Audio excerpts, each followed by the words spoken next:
You know, there's that saying that it takes a village to raise a kid. Well, I guess you could say that it takes an entire body, and I mean every single organ of a body, to make a baby. It's like the best example of teamwork that there is. All the organs in the body working together to support the growth and the development of the fetus, but also just as important, to make sure that mom's body isn't sacrificing its own needs to support the pregnancy. So in order to accomplish that, pretty much every organ system undergoes a significant amount of change. And I want to go through what those changes are. So let's start with the cardiovascular system, so the heart and the blood vessels throughout the body.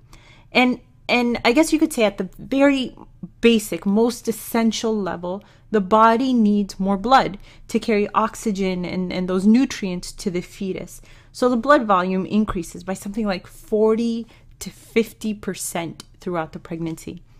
And it's not just that there's more blood. The heart is also working harder to more efficiently supply that blood to the fetus. So for example, the heart beats more quickly. It beats like 10 to 15 beats more each minute than usual.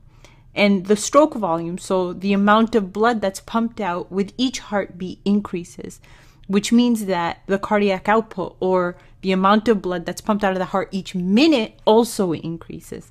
So in summary, more blood is being pumped out of the heart to meet the demands of the fetus. So if you had to take a guess, what do you think happens to blood pressure during pregnancy?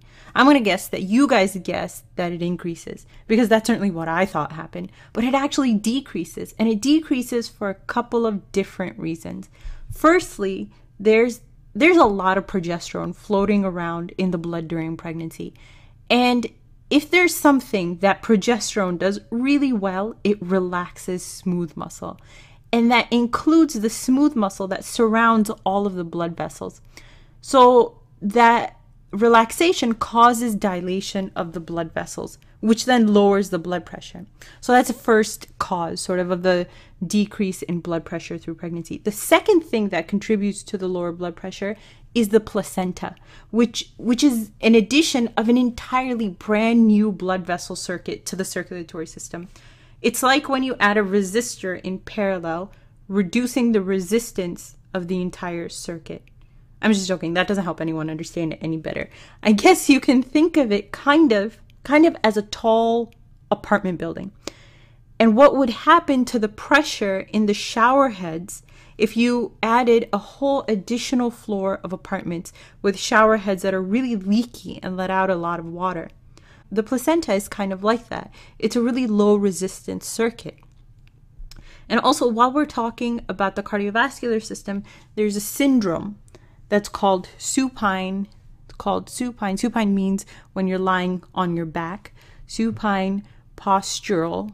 So supine postural meaning related to posture. Supine postural hypotensive syndrome. So supine postural hypotensive syndrome. And it's weird that I'm talking about a syndrome in a video that's talking about physiology during pregnancy. But I guess you could say it's a syndrome or something that goes wrong due to normal pregnancy physiology.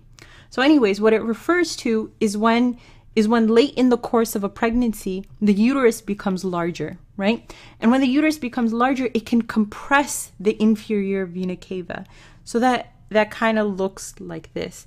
And since the inferior vena cava gathers the blood from the veins of the lower body and returns that blood to the heart, the compression of the inferior vena cava means that less blood is pushed back to the heart, meaning that less blood is pumped out with each heartbeat. And that leads to low blood pressure or hypotension, right? So that's where the hypotensive in this name comes from. So the woman starts to feel lightheaded and like she's about to faint, especially when she's on her back, because that's the position, when she's on her back, that's the position in which the uterus is exerting the most pressure on the inferior vena cava. And a really quick way to resolve that issue is for the woman to turn to her left side.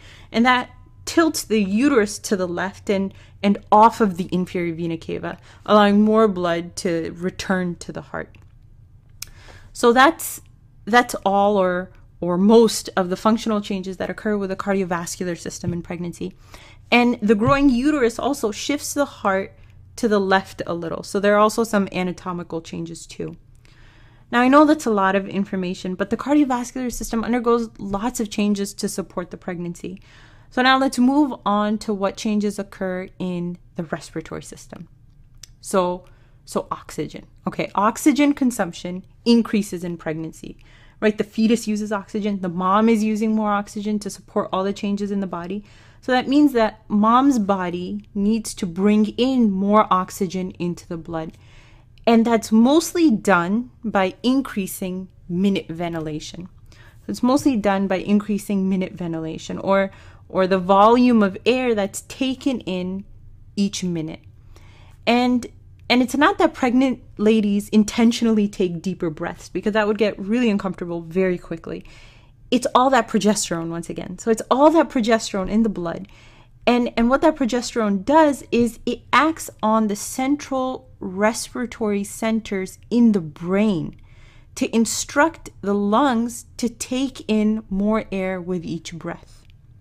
So that's how you end up with more air being taken in with each breath during pregnancy. And a quick thing that needs to be mentioned is that when you have more air being inhaled with each breath, more carbon dioxide is being exhaled with each breath, right? Does that make sense? And carbon dioxide is an acid. So in order to keep the pH of the blood balanced, the body responds to that decrease in carbon dioxide, so that decrease in an acid, by increasing the secretion of bicarbonate, which is a base, from the kidneys. So you have increased secretion of bicarbonate from the kidneys. So what you end up with is either a normal or a very slightly alkalotic, so a slightly basic blood pH. Okay, and lastly, there are a couple of anatomical changes too. So the enlarging uterus pushes the diaphragm upwards almost 4 centimeters through the course of the pregnancy, and that would really make it difficult to breathe. But the chest wall during pregnancy is also more mobile, it's more flexible, and your chest wall circumference is larger, so that works to make up for that upward shift of the diaphragm. Okay, so let's finish off down here by discussing the changes that occur with the kidney. So 2 things. Firstly, we said that there's an increase in blood volume during pregnancy, right? And secondly, all of the arteries in the body are dilated during pregnancy, including the ones that supply the kidney. So if you add those 2 things up, you end up with having more blood flow to the kidney.